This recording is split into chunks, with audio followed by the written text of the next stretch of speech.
মানুষই একমাত্র প্রাণী যে গল্প বলতে পারে। আমাদের জীবনের নানাবিধ সংকটে, সাফল্যে আর সংকল্পে আমরা বারবার গল্পের কাছে ফিরে আসি। দেশ বিদেশের নানান জনপ্রিয় লেখকের গল্প নিয়ে আমাদের এই বিশেষ আয়োজন। সারাদিনের ক্লান্তি পাশ কাটিয়ে এক কাপ চা কিংবা কফি নিয়ে আসুন, আমাদের এই তল্লাটে বসুন। আমন্ত্রণ থাকলো গল্পের জগতে হারিয়ে যাবার।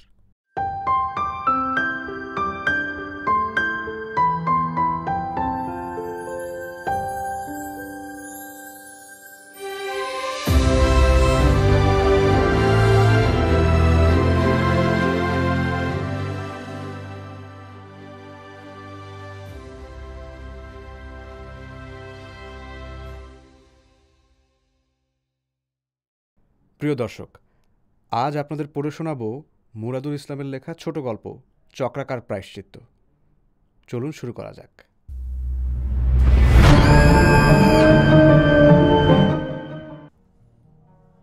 মোশাররফ সাহেবের অফিসে আমি গিয়েছিলাম সেই দিন বিকেলের দিকে। অনেক গোপনে যেতে হয়েছিল। মিডিয়ায় আমার ব্যাপারে নিউজ হয়েছে, পুলিশ খুঁজছে। আমার কাছে মনে হয়েছিল ওই অবস্থায় আমাকে একমাত্র সাহায্য করতে পারেন সাইকিয়াট্রিস্ট মোশাররফ সাহেব। বিশ্ববরণ্য এই সাইকিয়াট্রিস্টের অফিসে আমাকে অপেক্ষা করতে হলো না। গিয়ে দেখলাম অপেক্ষারত অন্য কোনো রোগীও নেই। সম্ভবত ওই দিন বিকেল হয়ে গিয়েছিল, ওই জন্য বা অন্য কোনো কারণ থাকতে পারে। নির্ধারিত সময়ে আমার ডাক পড়ল। মোশাররফ সাহেব যে রুমে বসেন তার দেয়াল কালচে রঙের কাঠের, তাই রুম বেশ অন্ধকার অন্ধকার। চারপাশে বুকশেল ভর্তি বই। একটা পুরনো ধাঁচের বড় সোফা আছে। মেঝের কার্পেটের রং লাল এবং তাতে তুর্কিশ কারুকাজ। একটা বড় টেবিলের এক পাশে মোশাররফ সাহেব বসে আছেন। বৃদ্ধ লোক, চোখে মোটা ফ্রেমের চশমা, কাঁধ পর্যন্ত লম্বা চুল, বড় গোঁফ। তিনি মাথা নিচু করে মনোযোগ সহকারে কিছু একটা পড়ছিলেন। আমি দরজা ফাঁক করে বললাম, আসতে পারি স্যার? তিনি গম্ভীর গলায় মাথা না তুলেই বললেন, আসুন। আমি ভেতরে গেলাম। তিনি বললেন, বসুন। আমি বসলাম। প্রথমে ইতস্তত করছিলাম কিভাবে শুরু করব। তিনি আমার দিকে তাকাচ্ছেন না, কিছু বলছেন না। এইভাবে কয়েক মিনিট পার হবার পর আমি মুখ খুললাম। বললাম, স্যার, আমার নাম হাসান মুনতাসির জামি। ফার্মিংটন হিলসে আমার চেম্বার ছিল। ওইখানে আমি থেরাপিস্ট হিসেবে কাজ করতাম। আমার নাম হয়তো আপনি শুনে থাকবেন। মোশাররফ সাহেব সঙ্গে সঙ্গে মাথা তুলে আমার দিকে তাকালেন। তীক্ষ্ণ তার চোখের দৃষ্টি দেখে প্রাথমিকভাবে আমি কেঁপে উঠলাম। মনে হলো এই দৃষ্টি আমার খুব চেনা। সাইকোলজির লাইনে মোশাররফ সাহেবের যে অবদান, আধুনিককালে তাকে না পড়ে বা তার লেকচার না শুনে এখানে কাজ করার কথা ভাবাই যায় না। সুতরাং তার চোখের দৃষ্টি আমার চেনা মনে হতেই পারে, কিন্তু এত কাছ থেকে এর আগে কখনো দেখিনি, তাই অদ্ভুত লাগছিল। মোশাররফ সাহেব আমার দিকে তাকিয়ে বললেন, কেন, আপনার নাম শোনার কি কোনো যুক্তিযুক্ত কারণ আছে? কে আপনি? আমি বললাম, স্যার, আমি গুরুত্বপূর্ণ কেউ না। কিছুদিন আগেও কেউ আমার নাম জানত না, কিন্তু ফার্মিংটন হিলসের সাম্প্রতিক ঘটনার পর আমার নাম আলোচনায় চলে এসেছে। মোশাররফ সাহেব আবার চোখ নিচে রেখে কিছু একটা পড়ছেন বা দেখছেন। সেই অবস্থাতেই বললেন, কি সেই ঘটনা? আমি বললাম, স্যার, 1 সপ্তাহ আগে ফার্মিংটন হিলসের এক পরিত্যক্ত বাড়ির সেলারে 3 কিশোর ছেলের মৃতদেহ পাওয়া গেছে। এই হত্যাকাণ্ডের ঘটনা নিয়ে পুরো মিশিগান জুড়ে আলোচনা হচ্ছে। আমাকে এর সাথে জড়িয়ে ফেলা হয়েছে বা আমি জড়িয়ে গেছি। আমি এই কারণেই আপনার কাছে এসেছি সাহায্যের জন্য। মোশাররফ সাহেব আমার দিকে তাকিয়ে বললেন, তাহলে বিস্তারিত বলে যান, আগে আমি শুনি। তার মুখে হালকা হাসির আভাস। আমার দৃষ্টি এড়িয়ে গেল না। নিজেও একই রূপ পেশায় থাকার কারণে আমার পর্যবেক্ষণের শক্তিও খারাপ না। আমি সঙ্গে সঙ্গে এই হাসির ব্যাখ্যা করে নিলাম নিজের মধ্যেই। মোশাররফ সাহেবের লেখা আমি যা পড়েছি, তার লেকচার যা শুনেছি বা তার সম্পর্কে যা গল্প জেনেছি, তা থেকে আমার মনে হয়েছে ইনি একজন সোশিওপ্যাথ। তার এমপ্যাথি খুবই কম। একটানা অনবরত কাজ করে যেতে পারেন তিনি। কাজ তার কাছে অবসেশন। তিনি যে সমস্যাগুলো সমাধান করেন তা নিজের মজার জন্যই করেন। আমি তাকে আমার ঘটনাটা খুলে বলতে শুরু করলাম। বললাম, স্যার, ঘটনাটা শুরু এইভাবে। একদিন আমার চেম্বারে একটা ছেলে আসে, নাম হ্যারি, বয়স 18-19। সে আমাকে বলে তার পাশের বাসায় এক বুড়ো লোক থাকে, তার নাম জনাথন। ওই লোক কুঁজো হয়ে হাঁটে এবং তার বাড়ির সেলারে হ্যারিকে নিয়ে যায়।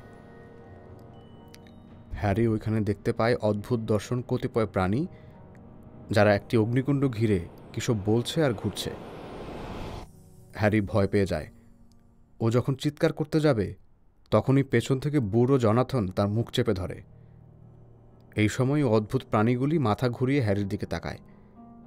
হ্যারি দেখতে পায় এদের বিকট চেহারা এবং চোখের জায়গায় গালি, গর্ত ও ভেতরে আগুন। হ্যারি নিজেকে অজ্ঞান অবস্থায় বাইরে আবিষ্কার করে। সে আমার কাছে এসেছিল এর ব্যাখ্যা জানতে। মোশাররফ সাহেব জিজ্ঞেস করলেন, আপনি তাকে সাহায্য করেছিলেন?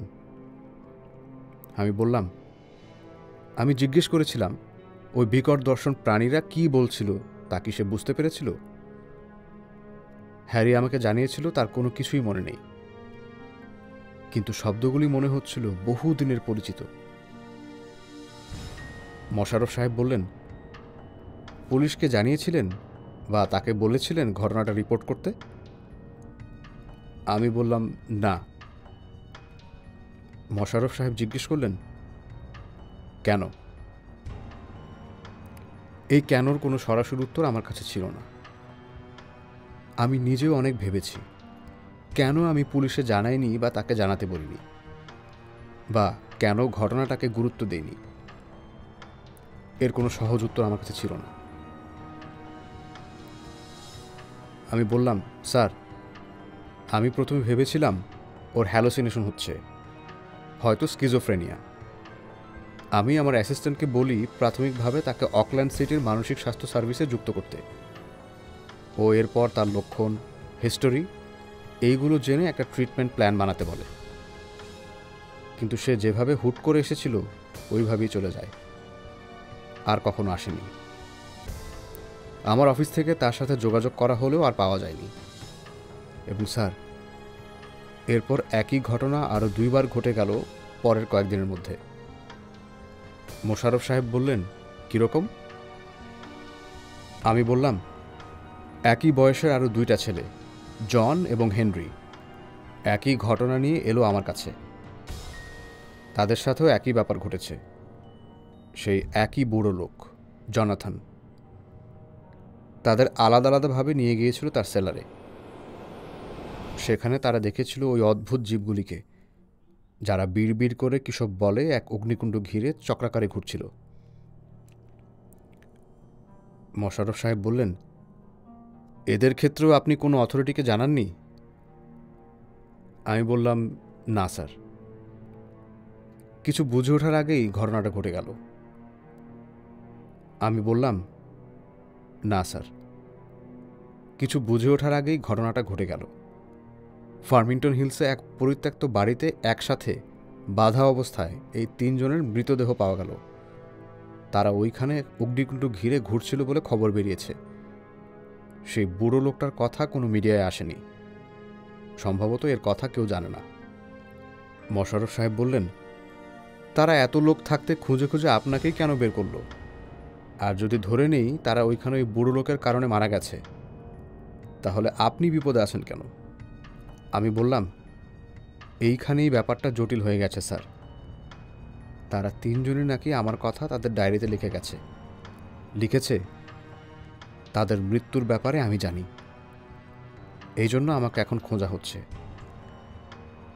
এটা এক বিপদ, কিন্তু আমি যে বিপদের সাহায্য চাইতে আপনার কাছে এসেছি তা এটা না। আমার বিপদটা বোঝাতে আপনার প্রশ্ন ধরেই বলতে হবে। আপনার এই প্রশ্ন আমার মনে এসেছে বহুবার, সেই প্রথম থেকে। এত লোক থাকতে তারা আমাকে কেন বলল? আমার জানার আগ্রহ প্রবল। তাদের 3 জনের ঘটনা আমার কৌতূহলকে দারুণভাবে উদ্দীপ্ত করে তোলে। তাই আমি ব্যাপারটা কি জানার জন্য একা বেরিয়ে পড়ি এই জনাথন লোকটাকে খুঁজতে। তারা 3 জনই একই ঠিকানার কথা বলেছিল। ওইখানে গিয়ে আমি কোনো বুড়ো লোককে পাইনি, শুধুমাত্র এক ভাঙা পরিত্যক্ত বাড়ি দেখতে পাই। আমার কৌতূহল আমাকে বাড়িটার ভেতরে নিয়ে যায়। আমি বাড়িটার সেলারে চলে যাই, যার কথা এই 3 জন আমাকে বলেছিল। আমি থামলাম, গলা আটকে আসছিল, ভয়ে ঘেমে যাচ্ছিলাম ঘটনাটা মনে করে। মোশাররফ সাহেব বললেন, গিয়ে কি দেখলেন? তারা যা দেখেছিল সেটাই? আমি বললাম, জি, হুবহু একই জিনিস। মোশাররফ সাহেব বললেন, একই? তারা কি বলেছিল মনে আছে? আমার মাথা তখন ঝিমঝিম করে উঠল। চোখের সামনে ভেসে উঠল সেই পরিত্যক্ত বাড়ির সেলার।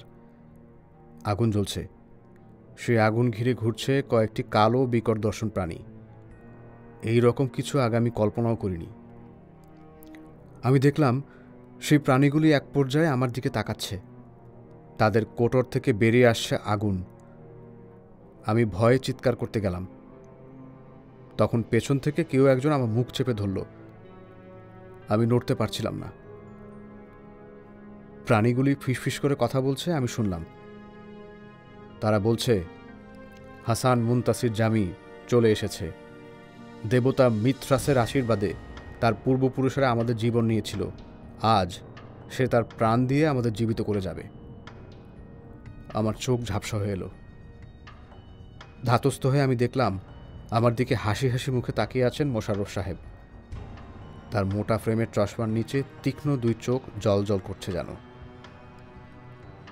আমি যা জানতে এসেছিলাম তার কাছে, ওইখানে ওইসব বিকট দর্শন প্রাণী কারা, ওরা কি বলেছিল তা ওই সময় আমি বুঝতে পারলেও এখন কেন মনে করতে পারছি না। সব এক নিমিষে দেখে ফেললাম আবার। মোশাররফ সাহেব বললেন, কি মনে পড়েছে? আমি কোনো কথা বলতে পারলাম না। মোশাররফ সাহেব তার চেয়ার থেকে উঠলেন, বললেন, এর অর্থ জানতে চান? আমি মাথা নেড়ে সম্মতি জানালাম। মোশাররফ সাহেব হাঁটতে হাঁটতে আরেক দরজার কাছে গিয়ে দাঁড়ালেন। অন্ধকারে ওইদিকে দরজা আছে আমার নজরে আসেনি। বললেন, আসেন আমার সাথে। আমি তার পিছু পিছু চললাম। দরজা দিয়ে ছোট্ট একটা করিডোর। করিডোরের বিছানো কালো কার্পেট এবং চারপাশের দেয়ালে লাল রং এবং বিভিন্ন রকম কারুকাজ আঁকা। করিডোরের শেষ মাথায় সিঁড়ি এলো, যা নিচে নেমে গেছে। মোশাররফ সাহেব সিঁড়ি বেয়ে নামতে লাগলেন, আমি তার পিছু পিছু। প্রায় মিনিট খানেক নামার পর শুনলাম নিচ থেকে একটা হিসির শব্দ আসছে, যে শব্দ আমি আগে একবার শুনেছি, এবং খেয়াল করলাম মোশাররফ সাহেব কুঁজো হয়ে হাঁটছেন। আমি দ্রুত পেছনে ফিরে তাকালাম। উপরে দরজা বন্ধ হয়ে গেল তখনই। নিচ থেকে মোশাররফ সাহেব বলে উঠলেন, পেছনে যাবার সময় নেই আর।